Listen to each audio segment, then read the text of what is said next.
Wonderland TIME 2.0. Is this something that's going to come to fruition?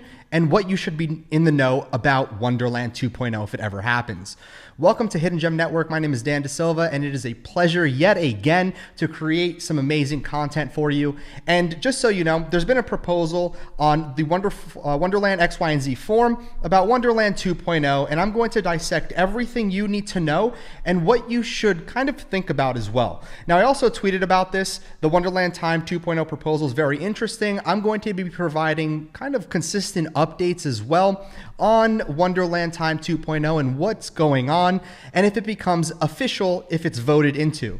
Now, really quickly, I just want to thank everybody for the extreme growth this channel has been going through. I couldn't have done it without any of you guys, and again, you're all just so supportive. I thank you so much. I know a lot of creators don't thank their audience enough, but again, I haven't been able to grow without you guys, so thank you so much. I'm going to be doing more giveaways this upcoming week. I've just been doing so much stuff. But let's get into what you're here for. And again, thank you again for just supporting. So Wonderland 2.0. So this was crafted by a user named Larry Fisherman. And here's what I'm going to say. Wonderland 2.0, before I jump into the kind of the breakdown and everything you should be aware about, is that if Wonderland doesn't go ahead, if Sesta and the current team at Wonderland don't go ahead and push through with what's outlined in here, I do think that there will be another DAO, another reserve currency protocol, that potentially pushes through with exactly what's laid out in here because it's very smart. And like I said in a tweet, I really like the new structure. It's going to be, and you're going to notice, it's very corporate. So the individual who wrote this, Larry Fisherman, the way it's written and the way it's structured is extremely corporatized.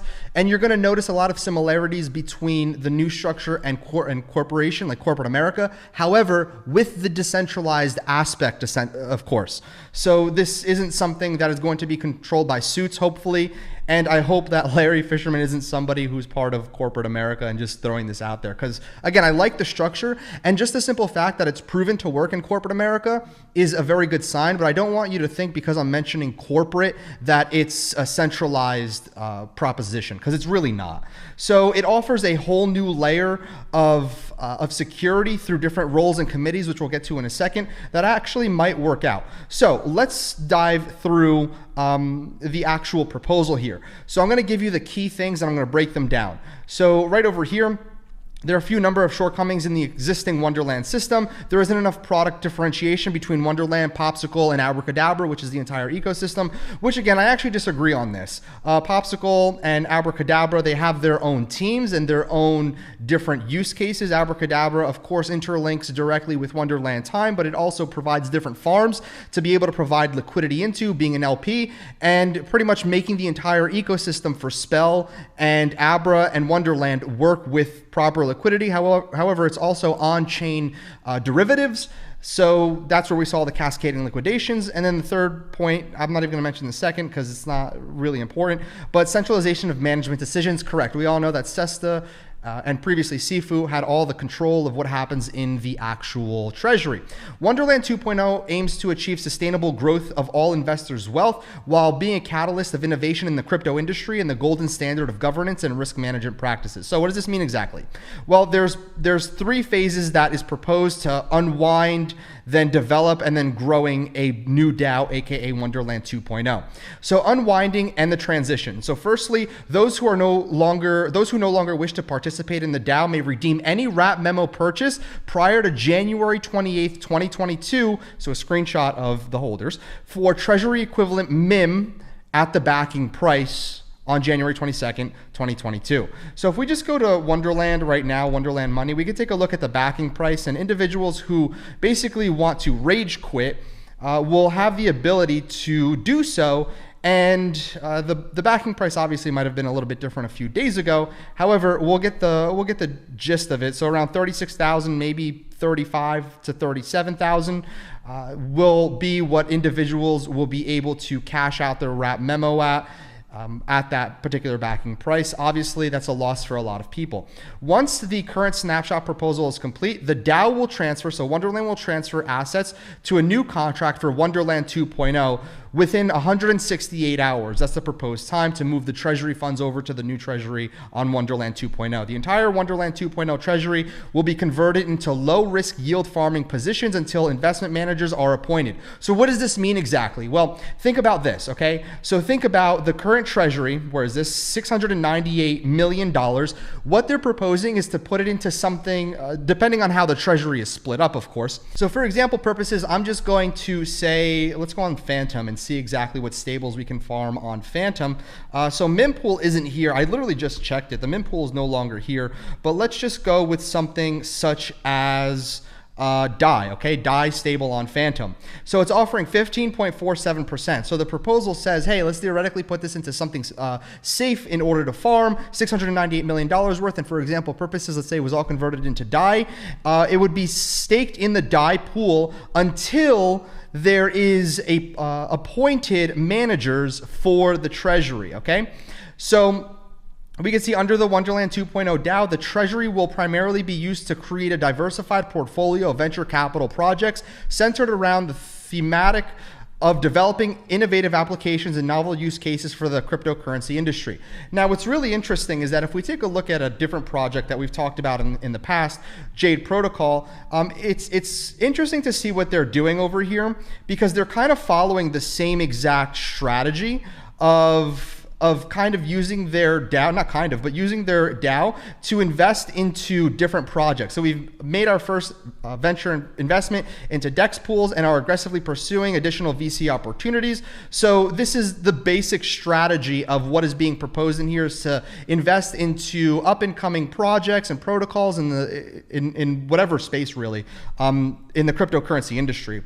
So that's just an idea so you get it. So we should also propose that a snapshot be taken during this unwinding of 1.0 and the 1.5 billion BSGG, so BetSwap, the BetSwap project that was invested into, that are available by distributing proportionally immediately. So dividing up between holders of the snapshot, while the remaining 596 million BSGG tokens that have a 3-month lockup, linear vesting over 33 months, be distributed to Wonderland 2.0 G memo stakers. So again, G memo is going to be important that we understand, but this is also if there's liquidity for BSGG at this point. So it'll only work. This is kind of like the gravy on mashed potatoes. You can eat mashed potatoes without gravy, but this is just something extra because a lot of people have been raising concerns about the airdrop not happening. So now is phase 2, the development of new application layer, governance structure, and strategy. So these are going to be really important to go through. There's a lot to go through, but I'm going to give you the important stuff. So the second phase begins with the initial unwinding. Once that's all done and the DAO is better understood of how much Treasury funds there are left, a new application will be created with 2 tokens. It will be G memo, so governance memo, the principal and governance token with a fixed supply. Smart to have a fixed supply, and W share, the profit share token with a dynamic supply pegged to the Treasury value denominated in MIM. So again, with a dynamic supply, again, we're talking a rebase. When profits are realized from Treasury investments, so think back to what I just showed you with Jade, once there's profits that the investment of the DAO invested into, it will be distributed to G memo stakers in one of 2 ways based on which of the 2 pools any individual participant is staking their G memo in. Now this is interesting, W share compound pool. So the token representative of revenue share, supply is dynamic based on the value of Treasury denominated in MIM. Converting W share to MIM allows for first in, first out vesting schedule, reducing performance fees for long-term holders. Again, I'm not going to dive too much into this. You can take a look at it on the Medium article as well to get a better understanding of how it will all work for these particular tokens, but I'm going to cover what I think is important. So MIM dividend pool, W share converted to MIM. So again, we're talking about the W share token over here, minus a 30% performance fee that is retained by the Treasury and gas for each AVAX transfer. Now, 30% is pretty steep here, but again, if they get $1 million in profit, $300,000 is retained for the Treasury, $700,000 is distributed amongst the actual participants. Now the W share compound pool. The W share is converted back into G memo through buybacks on a linear basis over 180 days. The user can recover any amount of unconverted W share at any time through the staking contract, but will pay the performance fee on the amount as per chart below. Now, if you try to take out the investment early, then what happens is you're going to get hit with a 75% performance fee, but after 180 days, there will be a 5% investment fee, right? So note the conversion of W share to G memo is counted for a last in, first out basis, while the performance fee is accounted for on a first in, first out basis. This means a user who converted a portion of their W share tokens after holding for 180 days pay only the 5% fee, as those W share tokens would be recognized as being held for more than 6 months, as the converted tokens would be the newest ones first. So again, the longer you hold, the more profits you're going to make. Now, governance. On a governance level, there are 3 important changes: community governance, team structure, and oversight committee. This is where I'm talking about a more corporate structure. So the community governance, they break down exactly the decisions made by the DAO and the decisions that may not be made by the DAO. Again, there's a lot to cover here. I'm going to recommend you head over to my Twitter. I will post the actual Medium article there so you can take a look at it. All current G memo holders get voting power according to duration and size of their investment. So let me say this one more time to reinforce this. All current G memo holders get voting power according to the duration, so how long and how much of the size they've had.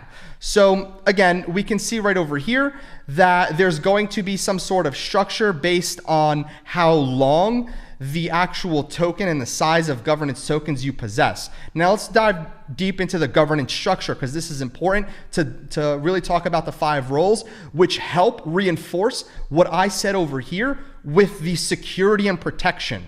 So the core team will consist of 5 members. Each member is able to ask the DAO for the resources they need. Now, 5 members is really good because it'll always be a unanimous decision of a vote rather than a split vote if it was 4 and 6.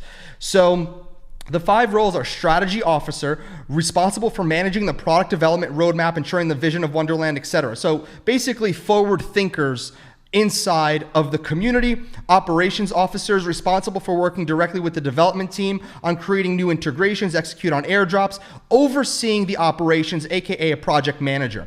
Marketing and community officer, individuals responsible for the community and kind of the route that the community should be going down. Financial officers responsible for executing on the investment and business opportunities approved by the DAO community. Very important. Again, the holders of G memo, maintaining farming strategies and giving a certain amount of flexible budget within the Treasury to execute on fast-paced opportunities that will help generate revenue for the entire DAO. We're talking investments, arbitrage opportunities, a lot of different, farming opportunities, whatever it is. So again, the non-approval budget would be dynamic based on the same 14-day volatility measurement of the vesting period. And then we have a policy officer responsible for both internal DAO policy development of snapshot votes, the tally votes. So it's basically somebody who makes sure that things are getting executed on based upon the votes, right?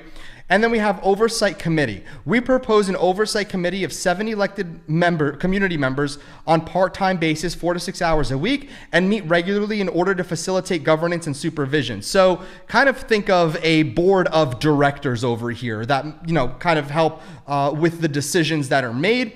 Members of the community will be individuals with a good reputation in the industry and a network that helps Wonderland. Core tasks of the oversight committee, and then we see, the tasks over here. Advise the core team, facilitate the search for full-time team members, supervise the core team, power to veto investment managers, signatory of multi-sig. So they have, these community members will have multi-sig abilities, so approving or denying transactions, very, very important, and revoke signatory rights of team members, emergency basis only. So basically kind of removing somebody like Sifu immediately without having to go through an entire proposal process. Very powerful. However, these 7 individuals will need to be people that are extremely smart and, in my opinion, not SESTA, okay? And the reason why I say not SESTA is because of the fact that there needs to be an unbiased opinion, and these individuals, again, this is one of the things I was contemplating on, is that they should be holders, but not holders that are given free tokens. They should be holders out of their own pockets. But also, it doesn't need to be substantial, like millions of dollars, but they do need to have a track record of being able to not only understand the DeFi space, but also go ahead and, kind of make smart decisions. And we see those past smart decisions. So Skyhopper as an example. Treasury management. So treasury management by a single individual has proven to be problematic. You don't say. Thus, we suggest having various treasury managers competing to provide ROI for Wonderland. I love that idea. Think of, okay, this becomes a traditional hedge fund at this point, right? So what do I mean by that? Well, we have hedge fund. If we take a look at something like BlackRock, right? BlackRock has multiple different sectors, investment sectors inside of BlackRock. One can be for, crypto, one can be for bonds, one can be for currency, whatever it is.